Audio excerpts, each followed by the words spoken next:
अगर आप competitive exam की तैयारी कर रहे हैं और कंफ्यूज हैं कि क्या पढ़ें, कैसे पढ़ें, स्टार्ट कहां से करें, तो ये वीडियो सिर्फ आपके लिए है। अगर आप चाहते हैं कि कम समय में आपका सिलेक्शन हो तो इस वीडियो को लास्ट तक जरूर देखना। हम सबसे पहले स्टूडेंट की उस प्रॉब्लम के बारे में बात करेंगे जिसकी वजह से रिजल्ट नहीं हो पाता।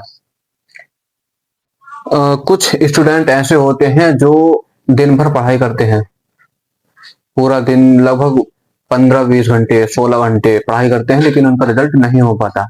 ऐसा नहीं है कि वो मेहनती नहीं है, मेहनती हैं, लेकिन वहीं कुछ स्टूडेंट ऐसे होते हैं जो मात्र 4-6 घंटे पढ़ते हैं और उनका रिजल्ट हो जाता है।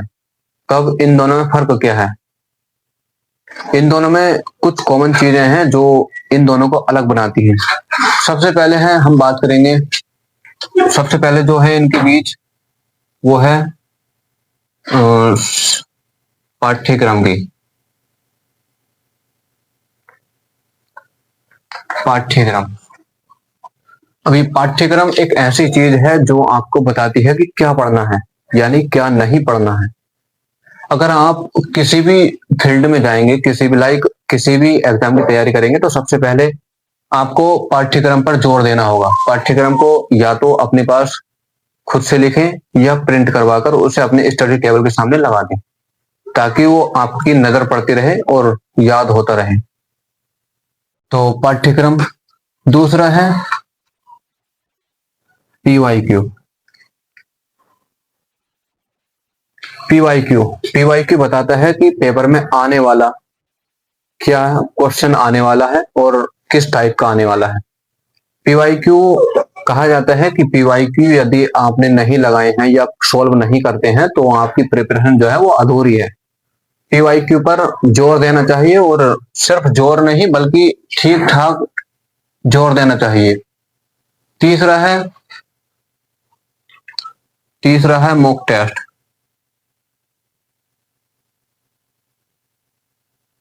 मॉक टेस्ट क्या है?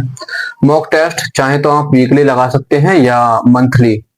कम से कम मंथ में, ज्यादा भी नहीं तो 2 मॉक टेस्ट आप लगा सकते हैं, जिससे आपको अंदाजा हो कि आप कितने पानी में हैं, कितनी स्टडी आपकी कितनी पूरी हो चुकी है और कितनी अधूरी है। मॉक टेस्ट बताता है आपको कि आपको किस तरीके से पढ़ना चाहिए। ये तो हुआ हमारा पढ़ने का तरीका कि किस तरीके से पढ़ना चाहिए, जो आपको बाकी लोगों से अलग बनाता है। अब जो वो कुछ लोग होते हैं जो मात्र कुछ समय पढ़ते हैं, उनका रिजल्ट हो जाता है, वो सिर्फ और सिर्फ इन चीजों पर ध्यान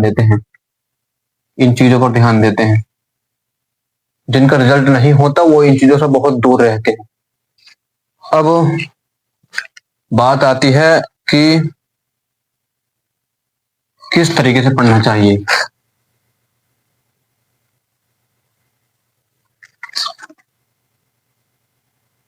अगर अब बात आती है कि किस तरीके से पढ़ना चाहिए, क्या पढ़ना चाहिए, तो सबसे पहले आपको कुछ रूल बना लेने चाहिए।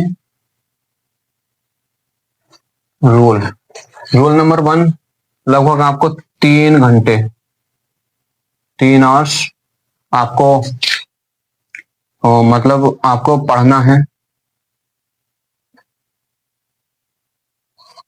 और लगभग 3 ही घंटे आपको रिवीजन करना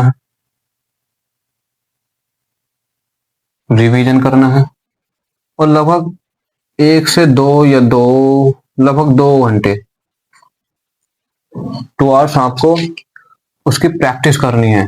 यानी प्रैक्टिस में क्या करना है? प्रैक्टिस में आपको पीवाईक्यू लगाने हैं, मॉक टेस्ट लगाने हैं। ये चीजें हैं जो आपको बाकी बच्चों से अलग बनाती हैं। और यदि आपको हमारा ये समझाने का तरीका अच्छा लगा हो तो वीडियो को लाइक करें, सब्सक्राइब करें चैनल को, और शेयर करें अपने उन दोस्तों को जो कॉम्पिटिटिव एग्जाम की तैयारी कर रहे हैं या करने वाले हैं। Thank you.